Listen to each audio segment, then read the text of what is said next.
हमारे भरोसे काम चलता आ रहा है। पहले दादाजी करते रहे हैं, फिर वालिद साहब, अब अल्हम्दुलिल्लाह अब हमारे सुपुर्द आया काम। 1910 से ये कायमशुदा है हमारी दुकान। हमारी ये स्पेशल बर्फ़ी है। हमारा रोज़ाना फ्रेश ताज़ा दूध आता है जिससे खोया बनता है, फिर खोए से हमारे स्पेशल बर्फ़ी बनाते हैं। ये बगैर फ्रिज के हफ्ता भी पड़ी रहे तो ख़राब नहीं होगी। बहुत कस्टमर इसको पसंद करते हैं और बाहर भी बहुत अपने अजीज़ों के लिए लेके जाते हैं।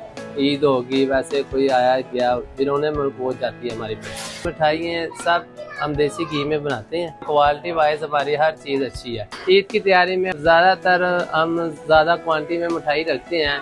कोई मस्जिद से भी ऑर्डर आ जाते हैं, उनको भी कवर करते हैं।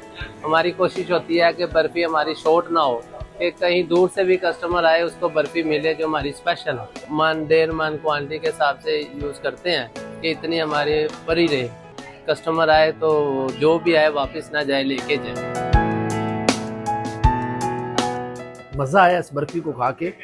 मैंने ली है, मेरा मन नहीं भर रहा। खा तो मैं काफ़ी देर से रहा हूँ, लेकिन इतनी मज़ेदार है, इतनी सॉफ्ट है कि मेरा मन नहीं भर रहा।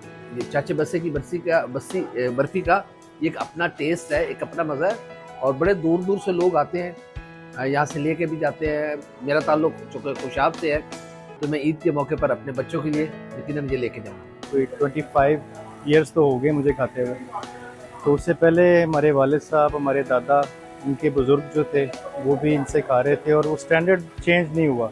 अभी मेरे बच्चे भी हैं छोटे, वो भी कहते हैं कि हमें चाचे बस्से की मिठाई खानी है, तो वो भी बड़े शौक़ से आते हैं और बर्फ़ी स्पेशली इनकी जो है वो बड़े शौक़ से खाते हैं। मैं कहीं और से अगर मिठाई खाता हूँ तो उसमें मुझे एक चीनी का अलग से एक अंसर जो है ना फ़ील होता है कि जैसे चीनी मुंह में आ रही है। इनका बिल्कुल नेचुरल टेस्ट, जैसे एक खोए का टेस्ट होता है जो उसको काट के जो है ना वो तैयार किया गया होता है।